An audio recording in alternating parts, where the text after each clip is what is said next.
যারা নেককার স্ত্রী তাদের চারটা চিহ্ন থাকে, চারটা গুণ থাকে। নবীজি বলে এই চারটা গুণ যদি কোনো স্ত্রীর মধ্যে থাকে তাহলে বুঝে নিয়ে ওই স্ত্রী নেককার এবং ওই স্ত্রী জান্নাতি স্ত্রী। যেরকম সুবহানাল্লাহ। দেখেন তো আপনার স্ত্রীর মধ্যে মেলে কিনা এই চারটা গুণের কয়টা গুণ আপনার স্ত্রীর মধ্যে আছে? মা বোনেরা আপনারা একটু মিলান নিজের সাথে, যে চারটা চিহ্ন বা চারটা গুণ এর মধ্যে আমার কয়টা আছে আর কয়টা নাই। যেটা নাই সেটা আপনি আমল করার চেষ্টা করেন। প্রথম নম্বর, নবীজি বলছে যেই স্ত্রী কথাবার্তা বা অঙ্গ ভঙ্গি দিয়ে সবসময় তার স্বামীকে খুশি রাখতে চায়, সন্তুষ্ট রাখতে চায়, হাসাতে চায়, আমি নবীজি বলছি ওই স্ত্রী আদর্শবান স্ত্রী। যেরকম সুবহানাল্লাহ। অঙ্গভঙ্গি দিয়ে, হাসি দিয়ে, বিভিন্ন ভাবে কথাবার্তা দিয়ে স্বামীকে হাসি খুশি রাখতে চায়, সন্তুষ্ট রাখতে চায়, নবীজি বলছে ওই স্ত্রী সবচেয়ে আদর্শবান। আপনি মিলান তো আপনার স্ত্রী আপনাকে হাসায় কিনা, আপনাকে সন্তুষ্ট রাখতে চায় কিনা, নাকি সবসময় মুখ গোমরা করে রাখে? যদি হাসাতে চায় বা আপনাকে সন্তুষ্ট রাখতে চায় বুঝে নিয়ে নবীজির ভাষা অনুযায়ী ওই স্ত্রী আদর্শবান।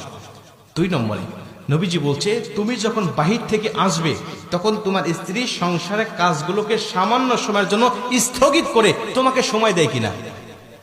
আদর্শবান স্ত্রী সাময়িক সময়ের জন্য সংসারের কাজগুলোকে স্থগিত রেখে বা একটু স্টপ রেখে তখন স্বামীকে সঙ্গ দিবে। বাইরে থেকে আসছে জুতাটা খুলে দিবে, জামাটা খুলে আলনার উপর রেখে দিবে, এরপরে কি লাগবে গামছা মুখ ধুয়ে আসছে ওয়াশরুম থেকে টাওয়ালটা আগায়া দিবে, তার কি দরকার এদিকে সে মনোনিবেশ করবে। নবীজি বলছে যখন আদর্শবান স্ত্রী এটা করবে আল্লাহ পাক তখন ওই স্বামীর মধ্যে স্ত্রীর জন্য মোহাব্বত ঢেলে দিবে। জোরে কোন সুবহানাল্লাহ।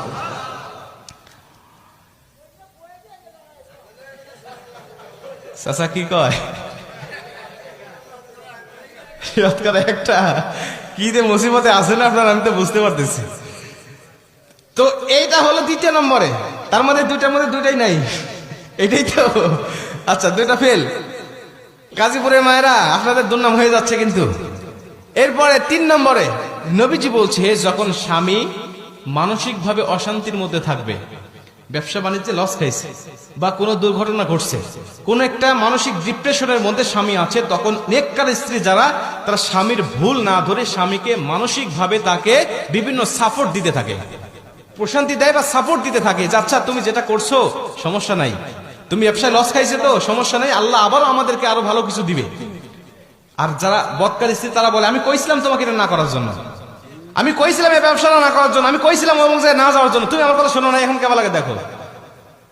এটা হলো বদকার স্ত্রীর কথা। নেককার স্ত্রীর কথা আচ্ছা তুমি যেটা করেছো এটা তো আল্লাহর তরফ থেকে হয়েছে, আল্লাহ তো বলেছেন ওয়ালা সাউফা ইউতিকা রাব্বুকা ফাতারদা, অচিরেই তোমার রব এমন কিছু দিবে যা দেখে তুমি সন্তুষ্ট হয়ে যাবে, অতএব মন খারাপ করো না, আল্লাহ এর থেকে আমাদের জন্য ভালো কিছু রেখে দিয়েছে। যেরকম সুবহানাল্লাহ। বলেন এমন কথা যখন কোন স্ত্রীরা বলবে স্বামীকে, তখন ওই স্বামী কিন্তু যদিও কষ্টের মধ্যে থাকে কষ্ট মুহূর্তের মধ্যে দূর হয়ে যাবে, যে কেউ আমার